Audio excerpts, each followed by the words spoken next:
Alright, so hello and welcome. If you've been to or plan to visit this beautiful city in Poland, Wrocław, you might be wondering why it's so famously associated with gnomes or dwarfs. And believe it or not, there's rumoured to be over 900 of these little guys scattered all over the city. So in this video, we're going to have a little bit of fun.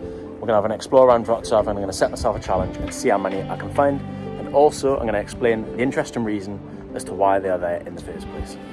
So come along with me in my hunt for the famous dwarfs of Wrocław. And while we're at it, I may as well give you a little peek at how beautiful the city is too. But anyway, what are we waiting for? Let's get started. Alright, so just over my shoulder here, we have got Papa Dwarf, which is the largest of them all, and he was also the very first dwarf which was made and put on the streets in Wrocław. But anyway, for a little bit of fun, I'm going to set myself 3 hours and I'm going to try and see how many I can find. Let's go. So it's time for me to use my Hawkeye vision as the hunt begins. But I quickly pick up my second, and number 3 does a good job at depicting me, except without the beard, closely followed by number 4, 5 and 6.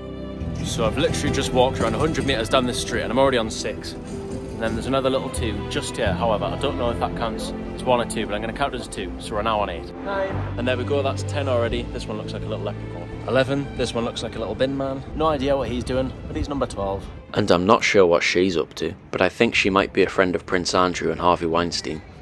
Anyway, jokes aside, here's a pretty building, and it's time to carry on the hunt. I tell you what though, some are pretty well hidden. So you've got like grey floors, another one chilling out in a deck chair. It's not quite that weather at the minute. 17 right here, her board says votes for women. And then right here we've got number 18. And now it's time to set aside gnome hunting for a minute or two, as I try and explain the sinister reason behind these quirky fun dwarfs being all over the city. So we're back where we started.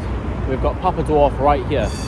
So this was erected in 2001, and the reason why it was put up in the first place is because this area right here is basically where an anti-communist group called Orange Alternative had protests, and they also used the dwarf as a symbol to protest against the communist regime. But anyway, so I'm sure you're all aware of throughout the 20th century there's so many countries in Eastern Europe who were part of the Soviet Union and kind of lived under constant oppression because of the USSR.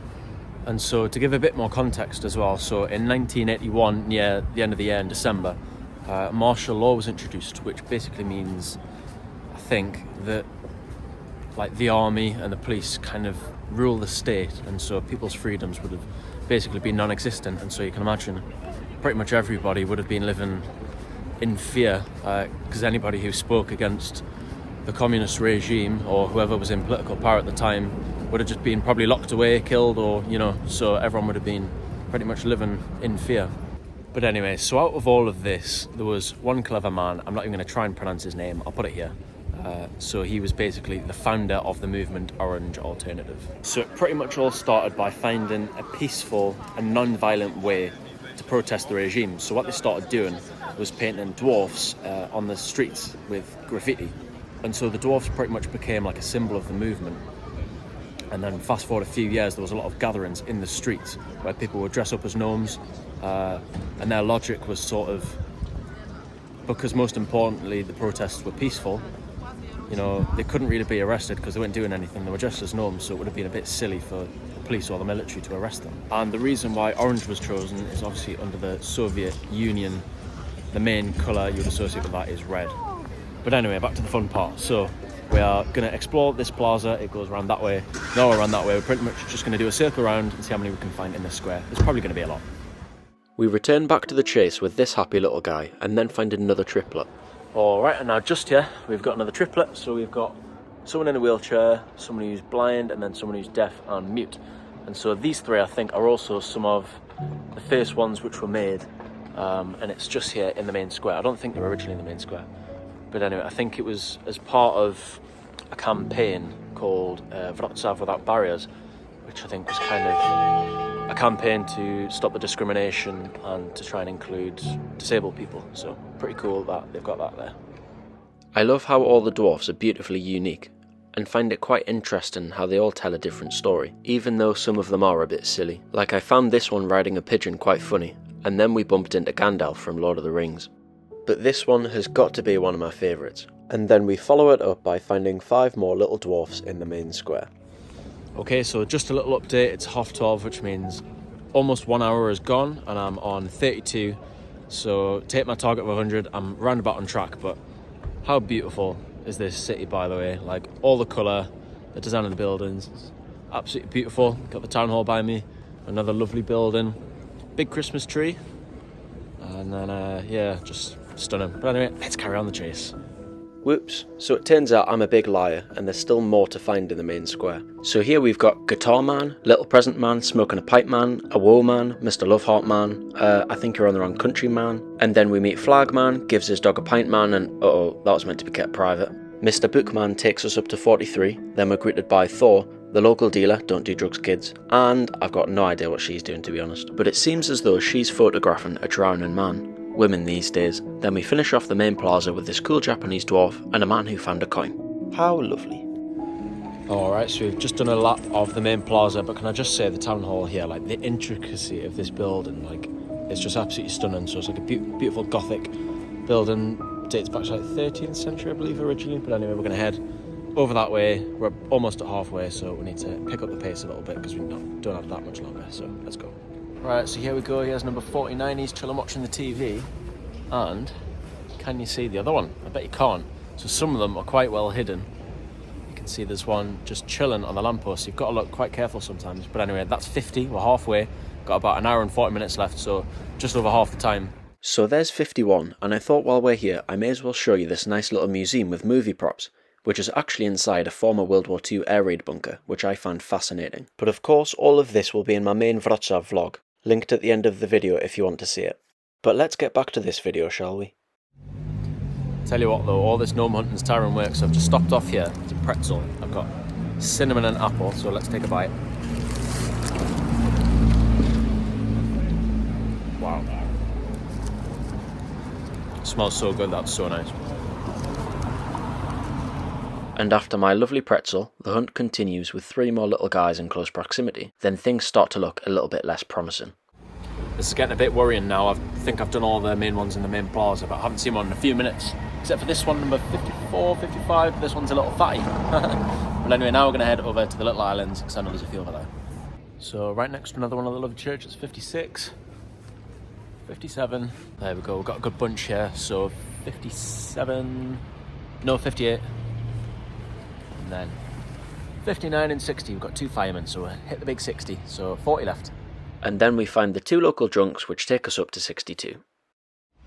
Alright, so there we go, that's another 2 ticked off, but I thought I'd just let you know as well. So when you look online, it says there's like 130 or something, but it says like there's only officially 130, but some of the websites said there may be up to 300, but then the tour guide said that there was over 800. But then there's also an app you can use to track them and tick them off. I'll leave a photo of it or a description link or something in the description if you want to use that. But that says that there's 900, so I'm guessing there's 900, but I mean I've saw 70, so I can't imagine there's 700, but there must be. But anyway, enough of me rambling, we're going to head towards the cathedral and see how many we can find there. On the way, just leaving the old town, there is another cluster scattered around, including this little miner. I then strangely bump into this crocodile, and I do find one over there, but I can't be bothered to go and get it. So I do hope that you'll trust me. I had been walking around for hours, and I was getting pretty tired at this point, so it's still a mystery as to whether I'll be able to complete the challenge, but we're not far off now. En route to Cathedral Island, there are 2 more chilling by the river, and another 2 little lovebirds and this guy with a lock on his back to take us up to 80, which leads us nicely to one of the most special parts of Wrocław. So here it is, the oldest and arguably most beautiful part of Wrocław, dating back as far as 1000 years ago. Painted with beautiful colours, lined with cobbled roads and lit by gas lamps at night. This part of Wrocław remains one of the very few places in Europe left to be enchanted every night by a lamplighter. It's definitely a sight to see, and at the end of the cobbled road stands a beautiful Gothic church, towering proudly over everything near.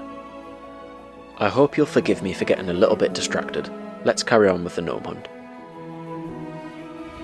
There we go, got another one hiding in the lamppost, that's 81, and then just down here we've got 82. This might be one of my favourites. So you've got a man with a lock and like a cutter thing cutting off all the locks, and so you see this bridge just behind me here. There was basically, the whole thing was just covered in locks, and they distracted me. So this bridge by me here, the whole thing was pretty much full of locks, and they had to cut them all off because it weighed something crazy like 16 tons or something. So that's why this little guy's got has cut them all off. And now we've just headed into what is the oldest part of Wrocław. Some of it dates back to the 10th century. You can see a beautiful cobbled path there. One of the churches, lovely statue, another church there. Absolutely beautiful spot, might be my favourite part of Wrocław. We've got another little guy there with a scroll. So that's up to 83 or 84, so not far left now, I've got hope. By the church, I find 3 more in quick succession. Then this one just makes me want to lie down. Well, it seems the short when you least expect them, but I bloody wish I was him, tucked up in bed and knackered. And this bloke's eating his beard, what's all that about? Then beard-eating man is followed by another dry spell. I seem to have run out of dwarfs, so it's time to quickly head back towards the old town. Where are they when you need them? I'm genuinely getting desperate now, so I've got about 20 minutes left. I've still got 13 to find, and I've genuinely not seen one in about 15 minutes, so heading back into the centre, it's going to be a desperate last push, but we can do it. I arrive back in the old town, near the main square, where you can find this beautiful church. I'm getting pretty desperate now, and thankfully there are a couple more at the base of the cathedral. Also, I'm not going up because it's 240 odd steps, but there's 2 right on the top of that bridge. There's also a great viewpoint, so that's another 2, which takes us up to 91, which means there's 9 left. And about 17 minutes remaining, so I might have to start running around, but maybe, fingers crossed, we can do it. Man of the little crown, 92, 93, 94. I think we might be in luck here. Just came down the street. We've got 95, and then 96, 97, 3 left. Come on. I think I definitely chose the right street. So here we are, 98 and 99, which means we've only got 1 left. We've got about 11 minutes remaining on the clock, so let's get the last one. All right, and here we are with just over 11 minutes remaining. I didn't think I was going to do it. Never give up on your dreams, kids. Look at that. Last one, number 100. What's she doing? Got a little bookshop. She's reading their book. Get in, that's 100 done in 2 hours and 50 minutes. And I am ready to die in a hole. All right, and here we are, right back where we started. Challenge complete. I managed to do it, but I'm absolutely shattered. I'm ready for bed. But anyway, if you want to check out my video on Wrocław, I think you'll really enjoy that. Make sure you do, and also I'm going to Prague in a couple of hours, so you can check that out as well. But anyway, thanks for joining me. See you next time. Goodbye.